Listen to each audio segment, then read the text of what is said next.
భారతదేశానికి బద్ధ శత్రువు ఎవరన్నా ఉన్నారు అంటే అది పాకిస్తాన్ అనే చెప్పుకోవాలి. అయిన దానికి కాని దానికి అన్నిటికీ కాశ్మీర్ లోయలో ఎప్పుడు ఏదో ఒక విధంగా ఉగ్రవాదుల్ని ప్రోత్సహించటమో, కాశ్మీర్లోకి పంపించటమో, ఇక్కడ దాడులు జరిగేలా చూడటమో, లేదంటే ఉగ్రవాద కార్యకలాపాలు, బాంబ్ బ్లాస్టులు ఇలాంటివి సహజంగా చేస్తూనే ఉంటుంది. ఇక మరొక పక్క చైనా, ఇది కామన్గా ఉండేటువంటి మరొక శత్రువు.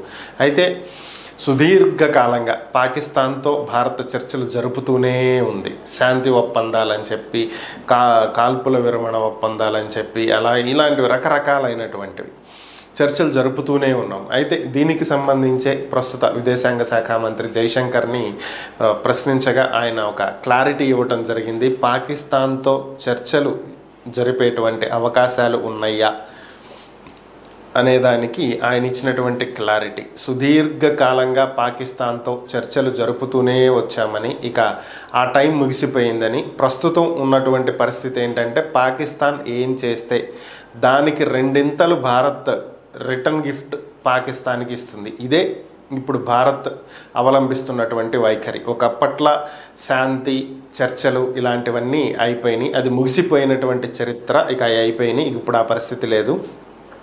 ఇక మాటలు ఉండవు, మాట్లాడుకోవటము ఉండదు, చర్చించుకోవటము ఉండదు. ఇక ఒకటే పని, వాళ్ళు ఏం చేస్తే మనం అదే చేస్తాం అని చెప్పి ఆయన క్లారిటీ ఇవ్వటం జరిగింది. దీంతో ఇక నుంచి పాకిస్తాన్తో చర్చలు ఉండవు. వాళ్ళు దాడులకు దిగితే భారత్ కూడా దాడులకు దిగుతుంది. వాళ్ళు యుద్ధం ప్రకటిస్తే దానికి రెండింతలు మనం కూడా వాళ్ళతో యుద్ధం చేయడానికి సిద్ధంగా ఉన్నాము అనేది భారత్ ప్రపంచ దేశాలకు చెప్తున్నటువంటి ఒక సందేశంగా మనం భావించవచ్చు.